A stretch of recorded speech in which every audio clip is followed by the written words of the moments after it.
So very good evening to all of you. मैं हूँ प्रिया शर्मा और स्वागत है आपका हमारे नव भारती परिवार में। आज मैं आपको पढ़ाने जा रही हूँ चैप्टर थर्ड, जिसका पार्ट थर्ड हम लोग पढ़ेंगे। चैप्टर थर्ड जो है वो क्लास 11th का है और हम लोग आज जो चैप्टर थर्ड में पढ़ने वाले हैं that will be the kind of trend. जो फिजिकल ट्रेंड होते हैं, बात करें प्रॉपर्टीज के, जो कि अलोंग द पीरियड होते हैं, अलोंग द ग्रुप होते हैं, उनके बारे में हम लोग डिस्कस करेंगे।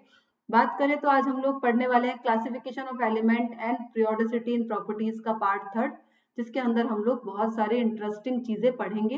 ये पूरा चैप्टर बहुत ही कंसेप्चुअल होने वाला है, तो प्लीज इसको ध्यान से एंड तक पढ़िएगा। तो देखो, आज हम लोग करने वाले हैं that is periodic trend in properties of elements. Yes, मतलब क्या क्या ट्रेंड्स होते हैं, जो भी लाइक प्रॉपर्टीज होती हैं एलिमेंट की, उनके ट्रेंड क्या है। अब ट्रेंड से बात करें कि क्या उनका लाइक एक मतलब कहते हैं ना, एक ट्रेंड चल रहा होता है। जैसे कपड़ों का ट्रेंड चलता है कि चलो सर्दियों में ऊन के कपड़े चलते हैं, समझ रहे हो, ऐसा ट्रेंड चलता है। गर्मियों में सूती कपड़े चलते हैं, ऐसा ट्रेंड चलता है। तो ट्रेंड का मतलब सिंपल यही है कि एलिमेंट की प्रॉपर्टी का ट्रेंड क्या है। अगर हम बात करें अक्रॉस द पीरियड्स, और अगर हम बात करें डाउन द ग्रुप, तो क्या ट्रेंड है। तो हम बारी बारी से पीरियड और ग्रुप में इन सबके ट्रेंड्स के बारे में बात करेंगे। इस पूरे लेक्चर में हम लोग बात करेंगे काइंड ऑफ, अभी फिलहाल इस बारे में जो बात करेंगे वो बात करेंगे, एक तो एटॉमिक रेडियस के लिए बात करेंगे। देखेंगे एटॉमिक रेडियस यानी साइज का क्या ट्रेंड है along the group and sorry down the group and along the period. And yes, बात करेंगे आयनिक रेडियस की, ठीक है। और जब हम लोग ये चीजें पढ़ रहे होंगे ना, तो बहुत सारे इंपॉर्टेंट जो कंसेप्चुअल टर्म्स हैं हम उनके बारे में भी डिस्कस करेंगे। चलो स्टार्ट कर देते हैं। बात करते हैं एटॉमिक रेडियस की। एटॉमिक रेडियस क्या होता है, देखो एटॉमिक रेडियस के बारे में थोड़ा सा समझना। एटॉमिक रेडियस का मैं बताऊं आपको कि सपोज टू बी आप और हम हैं। आप और हम तो कैसे वेट नाप सकते हैं अपना, कैसे नाप सकते हैं कि जाकर मशीन के ऊपर खड़े हो गए और हमारा वेट आ गया, दैट्स इट। बट आप बताओ, एटम्स तो बेचारे इतने छोटे छोटे होते हैं, उनका कैसे रेडियस निकालोगे, कैसे फाइंड आउट करोगे। चलो आज के टाइम पर तो हमारे पास है, काफी चीजें हैं, है ना। मास स्पेक्ट्रोमेट्री सिस्टम है, जिससे कि हम लोग एटम्स के बारे में बहुत सारी चीजें हम जान सकते हैं, रेडियस निकाल सकते हैं, दैट्स इट। बट पहले के टाइम पे क्या होता था कि कुछ साधन नहीं था कि आपको एटॉमिक रेडियस की रेडियस निकल जाए। मुझे एक बात बताओ, मिट्टी का एक दाना हाथ में ले भी सकते हो क्या आप उसे प्रॉपर तरीके से। जब आप उसको प्रॉपर तरीके से ले नहीं सकते तो उसकी साइज नापने का तो छोड़ दो, दूर की बात है। तो एटम तो उससे भी छोटा होता है ना, एटम तो उससे भी छोटा होता है। तो क्या आप एक पर्टिकुलर एटम को लेकर, हाँ भाई, फीते से नाप सकते हो उसकी रेडियस, नहीं नाप सकते ना। क्या उसको देख, जब उसको हाथ में नहीं ले सकते तो क्या उसको क्या नापोगे आप, उसका कोई साइज नहीं नाप सकते, ना कोई रेडियस निकाल सकते हो। तो हमने क्या लाइक जो हमारे लाइक साइंटिस्ट थे, उन्होंने ये दिमाग लगाया कि हम एक एटम को तो देख नहीं सकते, एक एटम की रेडियस तो हम निकाल नहीं सकते। क्यों ना हम ये करें कि इसको कंबाइंड स्टेट में लें। क्यों ना हम इसको कैसे लें, कंबाइंड स्टेट में लें, ताकि देखो थोड़ा सा, अब सपोज करो मैं तुमसे कहूँ कि एक रेत के एक कण को ले लो, तुमसे कुछ नहीं होगा। वही मैं तुम्हें कहूँ कि चलो मुट्ठी भर तुमने रेत ले ली, अब तुम इसके बारे में कुछ बताओ, तो तुम बता सकते हो। क्यों? क्योंकि वो तुम्हारे हाथ में है, तुम उसको ढंग से ऑब्जर्व कर पा रहे हो, क्योंकि वो मुट्ठी भर है, अब क्वांटिटी ज्यादा हो चुकी है। ऐसे ही एटॉमिक रेडियस के लिए भी कहा गया कि इसको अकेले अकेले तो आप नहीं, एक पर्टिकुलर एक एक एटम के बारे में तो आप नहीं कुछ कह सकते, इनको कंबाइंड स्टेट में हम बोलेंगे। कंबाइंड स्टेट का मतलब है, जैसे कि मान लो Cl2 के लिए निकाल लिया हमने रेडियस, ठीक है ना। मान लो हाइड्रोजन के लिए रेडियस निकाल लिया, इस तरीके से, है ना, कंबाइंड स्टेट में। समझ रहे हो बात को। जैसे अगर मेटल है तो जैसे सोडियम, सोडियम, इस तरीके से हम लोगों ने दोनों को कंबाइन करके फिर निकाल लिया मेटलिक रेडियस। तो इस तरीके से एटॉमिक रेडियस निकल रही थी उस टाइम। अब एटॉमिक रेडियस तो तीन क्राइटेरिया से निकलती है। एक देखो कोवलेंट रेडियस, एक मेटलिक रेडियस, एक होता है वॉन्डरवॉल रेडियस।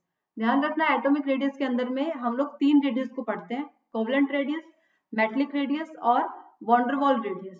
क्या होता है कोवलेंट रेडियस, क्या होता है मेटलिक रेडियस और क्या होता है वॉन्डरवॉल रेडियस, हम लोग जानेंगे एक एक करके। अब एक चीज समझना, देखो कोवलेंट रेडियस में तुम देखते हो, हमेशा ध्यान रखना, कोवलेंट रेडियस में क्या होता है कि कभी भी दो जो लाइक एटम होते हैं वो शेयर करते हैं, आपस में शेयर करते हैं।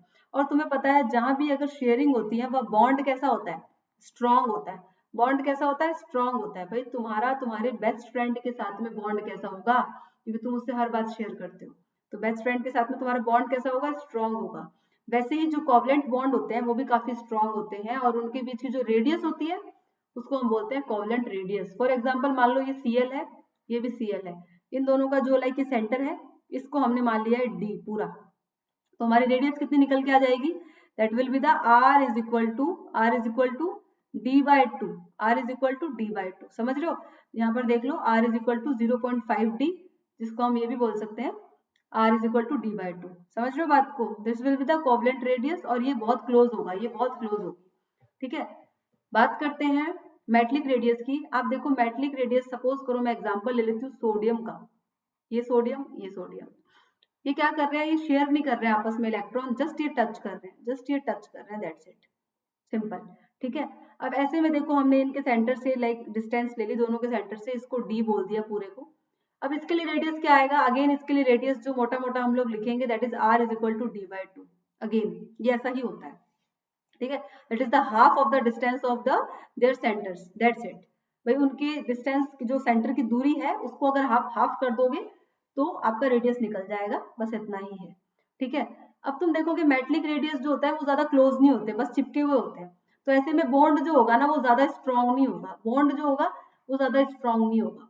बात करते हैं वॉन्डरवॉल रेडियस की, तो ध्यान रखना वॉन्डरवॉल जो रेडियस होता है वो हमेशा गैसेस में होता है, जनरली जो किस में होता है, नोबल गैसेस में, नोबल गैसेस में होता है।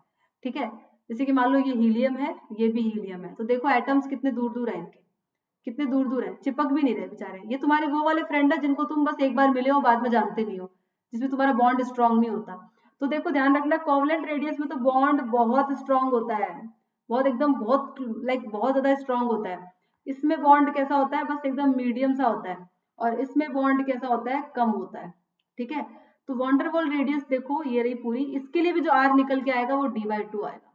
अब तुम एक बात को नोटिस करना, अब तुम्हें अगर कोई ये क्वेश्चन पूछे कि बताओ, अगर तुमसे ये क्वेश्चन पूछता है, मैं देखती हूँ आगे जगह है क्या, ठीक है चलो इधर देखो, अगर तुमसे कोई ये क्वेश्चन पूछे कि बताओ रेडियस कोवेलेंट रेडियस ज्यादा है, मेटलिक रेडियस ज्यादा है, या फिर वॉन्डरवॉल रेडियस ज्यादा है, तो तुम क्या बोलोगे? देख लो एक बार डायग्राम्स को देख लो और बताओ कि कौन सी रेडियस ज्यादा होती है। हमेशा ध्यान रखना वॉन्डरवॉल रेडियस ज्यादा होगी, फिर मेटलिक रेडियस ज्यादा होगी, फिर कोवेलेंट सबसे कम होगी, क्योंकि तुम देखो इनके बीच में तो एकदम क्लोज हो गए ना, एकदम ऐसे लाइक एकदम बहुत ज्यादा क्लोज है, देखो शेयरिंग कर रहे हैं तो इनका साइज कम हो गया, ये चिपक ही रहे हैं, तो इनमें डी देख लो, आप अपने आप देख लो तुम्हारा डी देखो किस हिसाब से होगा। ठीक है, और इधर देख लो इसका डी देखो कितना खुला खुला है, क्योंकि बीच में गैप भी है। समझ रहे हो, ये तो चलो बात हो गई आपके रेडियस की। अगर मैं बात करूं बॉन्ड की बात करूं, बॉन्ड की बात करूं तो बॉन्ड में तुम क्या बताओगे, जो कोवेलेंट बॉन्ड होता है, जो कोवेलेंट बॉन्ड होता है वो ज्यादा होता है, फिर metallic bond, and then bond में आपका वॉन्डरवॉल बॉन्ड, दैट्स इट। इतना तुम्हें एटॉमिक रेडियस के लिए ध्यान में रखना है। ठीक है, समझ में आ गया। एक एटॉमिक रेडियस के लिए एक तो फैक्ट ये जानना जरूरी था, कोवेलेंट, मेटलिक और वॉन्डरवॉल का। दूसरा फैक्ट जानना जरूरी है, शील्डिंग इफेक्ट। क्या होता है शील्डिंग इफेक्ट, इसको हम स्क्रीनिंग इफेक्ट भी बोलते हैं। शील्डिंग और स्क्रीनिंग इफेक्ट का मतलब सिर्फ इतना सा होता है कि देखो, सिर्फ इतना सा होता है कि यहाँ पर ये न्यूक्लियस है, ये न्यूक्लियस है, और ये हमारे आउटर मोस्ट इलेक्ट्रॉन है, बाहर के इलेक्ट्रॉन है, आउटर इलेक्ट्रॉन बोल सकते हैं, और ये हमारे क्या है, अंदर के इलेक्ट्रॉन है, इनर इलेक्ट्रॉन।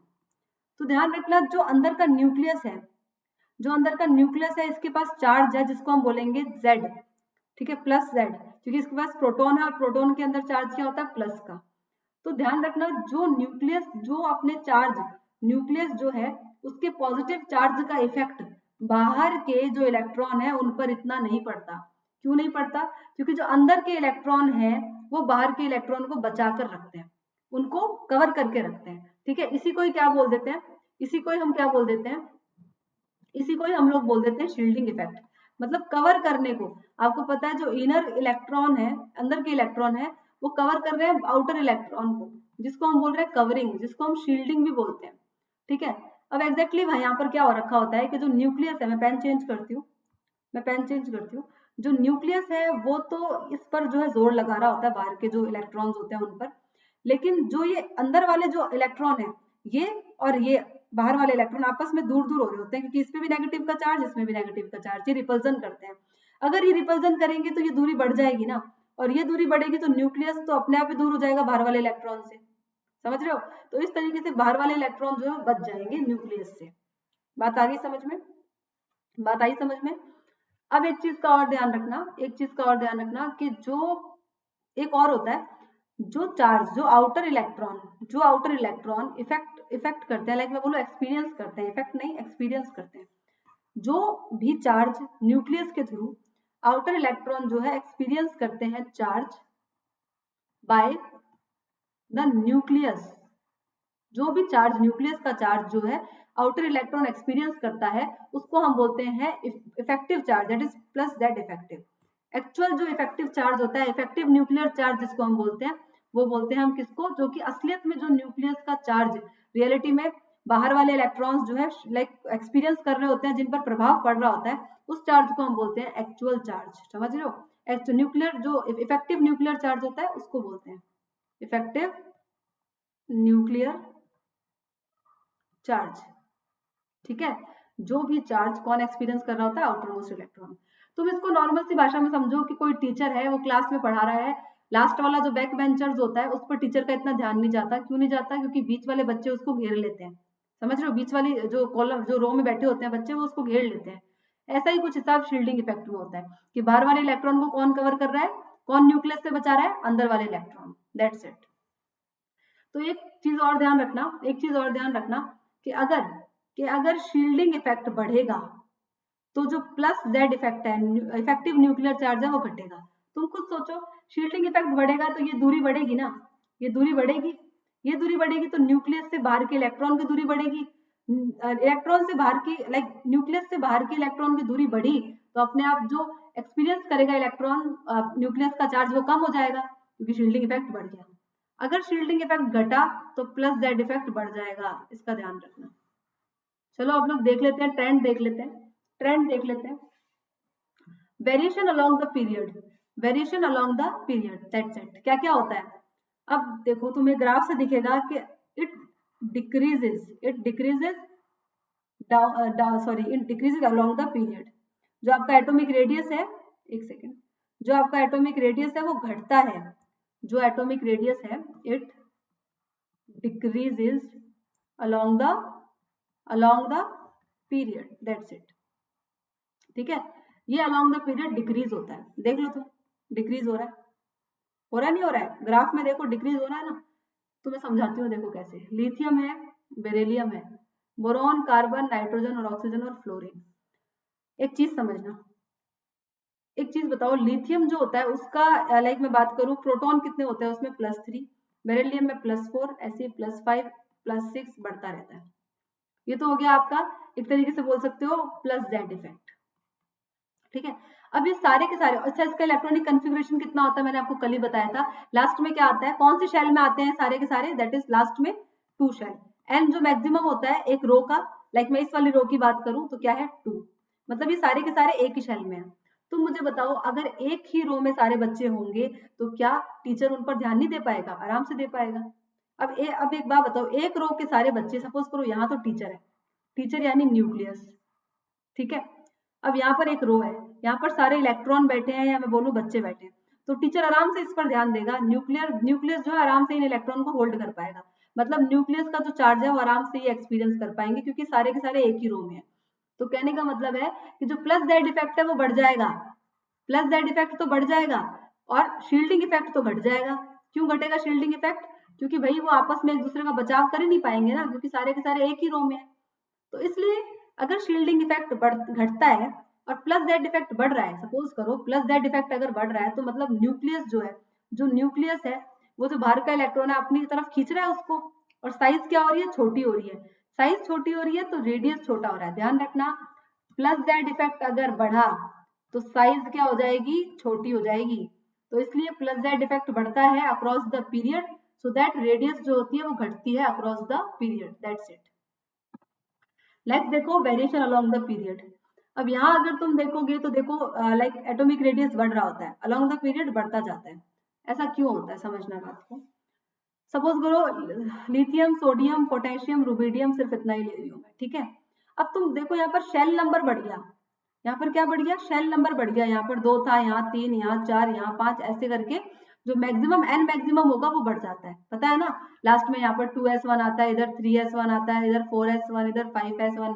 तो देखो शेल नंबर बढ़ गया, तो आप इसको ऐसे समझो कि नंबर ऑफ रोज बढ़ गई। नंबर ऑफ रोज बढ़ गई तो टीचर जो है बाहर के इलेक्ट्रॉन्स को कवर नहीं देख पाएगा ना आराम से, क्योंकि शेल नंबर देखो, शेल देखो बढ़ रहा है। मतलब रोज बढ़ रही है, बच्चे बढ़ रहे हैं, बच्चे बढ़ रहे हैं तो टीचर ध्यान नहीं दे पाएगा लास्ट वाले बच्चों पर। वैसे ही जो है शेल नंबर देखो, यहाँ 2 या 3 या 4 या 5, तो शेल नंबर इंक्रीज हो रहा है तो यहाँ पर शील्डिंग इफेक्ट इंक्रीज होगा। ठीक है, यहाँ पर कवर अच्छी तरीके से कर पाएंगे बच्चे, बाहर के बच्चों को। इस तरीके से जो इलेक्ट्रॉन है, अंदर के इलेक्ट्रॉन बाहर के इलेक्ट्रॉन को कवर अच्छी तरीके से कर पा पाएंगे न्यूक्लियस से। तो शील्डिंग इफेक्ट बढ़ रहा है, प्लस लाइक जो जेड इफेक्ट है, जो न्यूक्लियर चार्ज इफेक्ट है, वो नहीं बढ़ रहा, वो तो नॉर्मल है, वो घट ही रहा है एक तरीके से ये मानो। ठीक है, तो अगर शील्डिंग इफेक्ट बढ़ता है, ध्यान रखना, अगर शील्डिंग इफेक्ट बढ़ता है तो साइज जो होगा वो क्या होगा, बढ़ेगा। तो इस तरीके से अलोंग द पीरियड, लाइक मैं बात करूं down the period, it increases, size जो होता है इट इंक्रीजेस, दैट्स इट। आ गया समझ में? आई होप आपको ये चीज समझ में अच्छी तरीके से आ गई होगी। नेक्स्ट चलते हैं आयनिक रेडियस में। देखो जो आयनिक रेडियस होती है ना, इसको ध्यान से पढ़ना। आयनिक रेडियस का सिंपल मतलब होता है डिस्टेंस बिटवीन कैटायन और anion in an ionic crystal. Suppose करो मैंने एग्जांपल लिया NaCl का, ये रहा सोडियम, ये रहा आपका Cl। ठीक है, अब इनके बीच का हो सकता है टच भी हो सकता है टच भी हो, इनके बीच का जो डिस्टेंस होगा उसी को आयनिक रेडियस बोलेंगे, क्योंकि देखो कैटायन हमारा क्या है, Na+ और Cl-, है ना।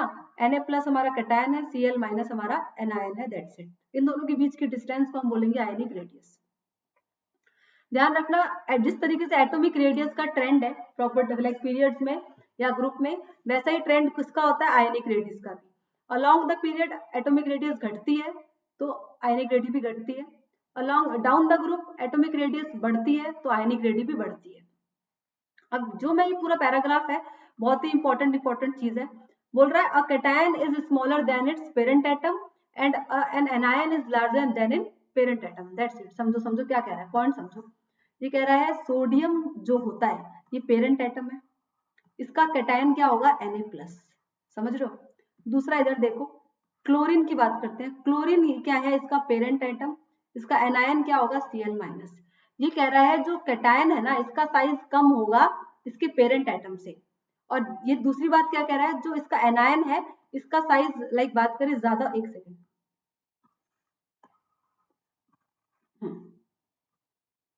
ये कह रहा है जो कैटायन है इसका साइज कम होगा इसके पेरेंटल एटम से, और एनायन का साइज ज्यादा होगा इसके पेरेंटल एटम से। ऐसा कैसे हो रहा है, देखो बात सुनो। कैटायन में प्रोटॉन कितने हैं, 11, सोडियम में 11 होते हैं। इलेक्ट्रॉन कितने हैं, एक गया 10 बचे हैं। सोडियम पेरेंटल एटम में प्रोटॉन भी 11, इलेक्ट्रॉन भी 11। अब देखो 11 प्रोटॉन आराम से 11 इलेक्ट्रॉन को होल्ड कर लेंगे, कोई दिक्कत नहीं है। अब देखो ये 11 इलेक्ट्रॉन 11 प्रोटॉन, यहाँ पर प्रोटॉन ज्यादा हो गए, प्लस चार्ज ज्यादा हो गया, नेगेटिव चार्ज कम हो गया, तो प्लस चार्ज किसका होता है, न्यूक्लियस का। न्यूक्लियस इलेक्ट्रॉन को इजीली होल्ड कर पाएंगे। अगर न्यूक्लियस 11 जो चार्ज है न्यूक्लियस का, 11 प्रोटॉन आराम से इलेक्ट्रॉन को अपनी तरफ खींचेंगे तो साइज क्या हो जाएगा, कम हो जाएगा। तो इसलिए सोडियम प्लस का जो यानी कैटायन का जो साइज होता है वो अपने पेरेंटल एटम से कम होता है। वही इसकी बात करें, देखो क्लोरीन में प्रोटॉन कितना होता है, 17, इलेक्ट्रॉन यहाँ पर कितना हो गया, 18, क्योंकि माइनस वह है तो एक इलेक्ट्रॉन इसने ले लिया। यहाँ कितना है, 17, यहाँ पर इलेक्ट्रॉन भी 17। यहाँ 17 प्रोटॉन 17 इलेक्ट्रॉन को होल्ड कर रहे हैं, कोई दिक्कत नहीं है। यहाँ देखो प्रोटॉन प्लस पॉजिटिव चार्ज तो कम हो गया, इलेक्ट्रॉन का चार्ज ज्यादा बढ़ गया, तो अब तो इलेक्ट्रॉन तो फ्री हो गए क्योंकि प्रोटॉन तो कम है। प्रोटॉन कम है, पॉजिटिव चार्ज का इफेक्ट ज्यादा है नहीं, इलेक्ट्रॉन खुले घूम रहे हैं, तो ऐसे में साइज क्या हो जाएगा, बढ़ जाएगा। तो इसलिए कहते हैं कि कैटायन का साइज एनायन का साइज उसके पेरेंटल एटम से ज्यादा होता है। कैटायन देखो ये रहा पॉजिटिव N+, और एनायन हमारा ये रहा, ध्यान रखना। दूसरा क्या कह रहा है, दूसरा पॉइंट देखो, एटम्स और ions which contain the same of electron called isoelectronic species. समझो आइसोइलेक्ट्रॉनिक स्पीसीज क्या होता है, बहुत इंपॉर्टेंट चीजें हैं भाई इसके अंदर। क्या होता है, देखो आइसोइलेक्ट्रॉनिक स्पीसीज का मतलब, आइसोइलेक्ट्रॉनिक स्पीसीज का मतलब होता है कि ऐसी स्पीसीज जिसमें नंबर ऑफ इलेक्ट्रॉन क्या हो, सेम हो, नंबर ऑफ इलेक्ट्रॉन्स क्या हो, सेम हो, दैट्स इट। फॉर एग्जांपल मैं बात करती हूँ O2-, F-, sodium plus, Mg2+। आप बताओ ऑक्सीजन में एटॉमिक नंबर कितना होता है, 8। 2 इसने और ले लिए, देखो रुको एक बार, इलेक्ट्रॉन काउंट करने हैं ना हमें, इलेक्ट्रॉन काउंट करने हैं। देखो ऑक्सीजन का एटॉमिक नंबर 8, इलेक्ट्रॉन कितने होते हैं, 8 ऑक्सीजन में, 2 और ले लिए इसने, 2- है, 2 और ले लिए, यहाँ पर 10 इलेक्ट्रॉन। फ्लोरीन का एटॉमिक नंबर 9 होता है, इलेक्ट्रॉन भी कितने होते हैं, 9 होते हैं, एक और ले लिया, दैट इज 10 इलेक्ट्रॉन। सोडियम के पास इलेक्ट्रॉन कितने होते हैं? 11 होते हैं, एक दे दिया, दैट इज Na+ बना लिया, 10 इलेक्ट्रॉन। मैग्नीशियम के पास इलेक्ट्रॉन कितने होते हैं? 12 होते हैं, 2 दे दिए, बन गए 10 इलेक्ट्रॉन। तो ये सब के सब स्पीसीज आपस में क्या है? आइसो इलेक्ट्रॉनिक स्पीसीज है, क्योंकि इन सब पर जो इलेक्ट्रॉन की संख्या है वो एकदम बराबर है। ठीक है, बराबर है। तो ये 5th पॉइंट यही कहना चाह रहा है। 6th पॉइंट और 7th पॉइंट एक जैसा है। क्या बोल रहा है? Cation with the greater positive charge will have small radius, anion with greater negative charge will have larger radius. तो देखो, समझो इस पॉइंट को क्या कहना चाह रहा है। इधर ऊपर मिटा देती हूँ, सिर्फ इतना ही। ये कहना चाह रहा है कि जितना ज्यादा पॉजिटिव चार्ज किसी भी कैटायन पर, साइज उतनी कम। जितना ज्यादा नेगेटिव चार्ज, समझना इस चीज को, जितना ज्यादा नेगेटिव चार्ज, जितना ज्यादा नेगेटिव चार्ज उतना साइज क्या? बड़ा। समझ रहे हो? एग्जाम्पल ले लें, एग्जाम्पल ले लें। फॉर एग्जाम्पल मैं बात करती हूँ यहाँ पर Cl- की, Cl की, सोडियम प्लस की। अब बताओ कि सबसे ज्यादा साइज किसका होगा? सबसे ज्यादा साइज किसका बड़ा होगा? तो देखो, Cl- का साइज बड़ा होगा क्योंकि इसमें नेगेटिव का साइन है। सबसे छोटा किसका होगा? Na+ का, क्योंकि इसमें प्लस का साइन है। ठीक है, एक एग्जाम्पल और ले लेते हैं, एक एग्जाम्पल और ले लेते हैं। अगर एग्जाम्पल में तुमसे ऐसे बोलूं Al3+ है, ठीक है, Al+ है और Al2+ है, इन तीनों में से बताओ कि सबसे ज्यादा छोटा साइज किसका, सबसे ज्यादा बड़ा साइज किसका? तो तुम देखो, जितने ज्यादा पॉजिटिव साइज, जितना ज्यादा पॉजिटिव का साइन, साइज उतना कम। तो Al3+ में पॉजिटिव का साइन सबसे ज्यादा है, दैट इज 3। तो सबसे छोटा साइज किसका होगा? स्मॉल साइज किसका हो जाएगा? आपका Al3+ का, क्योंकि इसमें 3 पॉजिटिव चार्ज है। फिर उसके बाद किसका हो जाएगा? फिर उसके बाद हो जाएगा A2+ का, Al2+ का, एल्यूमिनियम 2+ का। फिर सब, इन सब में सबसे बड़ा कौन हो जाएगा? Aluminium plus. That's it. ऐसे ही एक एग्जांपल और ले लेती हूँ। बात करते हैं, किसकी बात करी जाए, किसकी बात करी जाए? फ्लोरीन की बात कर लेते हैं। मान लो F2-, F- और F है। इनमें से बताओ। अच्छा, O2 की बात कर लेते हैं, सॉरी, चलो O2 की बात करते हैं, F की नहीं, O2 की बात करते हैं। देखो, एक तो है O, एक है O-, एक है O2-। अब बताओ, इन तीनों में से सबसे स्मॉलेस्ट साइज किसका, सबसे बड़ा साइज किसका? जितना ज्यादा नेगेटिव साइज, जितना ज्यादा नेगेटिव का चार्ज, उतना ही ज्यादा बड़ा साइज। तो सबसे स्मॉलेस्ट जो साइज होगा, स्मॉल साइज होगा आपका नॉर्मल पेरेंट एटम का, दैट इज ऑक्सीजन। फिर उसके बाद साइज किसका बढ़ेगा? O- का। और सबसे ज्यादा बड़ा साइज होगा O2- का, क्योंकि सबसे ज्यादा साइज इसके अंदर है, सबसे ज्यादा नेगेटिव का साइन इसके अंदर है। तो आई होप आपको पूरा आयनिक रेडियस समझ में आ गया होगा, ट्रेंड समझ में आ गया होगा, आपको एटॉमिक रेडियस समझ में आ गया होगा। ठीक है, तो देखो, हम लोगों ने आज समरी कर लेती हूँ, समरी कर लेती हूँ क्या क्या किया है हम लोगों ने आज। हम लोगों ने आज पढ़ा है एटॉमिक रेडियस के बारे में, क्या क्या ट्रेंड होता है। दूसरा, हम लोगों ने पढ़ लिया इसी के अंदर शील्डिंग इफेक्ट के बारे में पढ़ लिया। शील्डिंग इफेक्ट का मतलब क्या होता है? कोवलेंट रेडियस के बारे में भी पढ़ा था, कोवलेंट रेडियस और मेटलिक रेडियस, वॉन्डरवॉल रेडियस के बारे में पढ़ लिया। हमने पढ़ लिया आयनिक रेडियस के बारे में।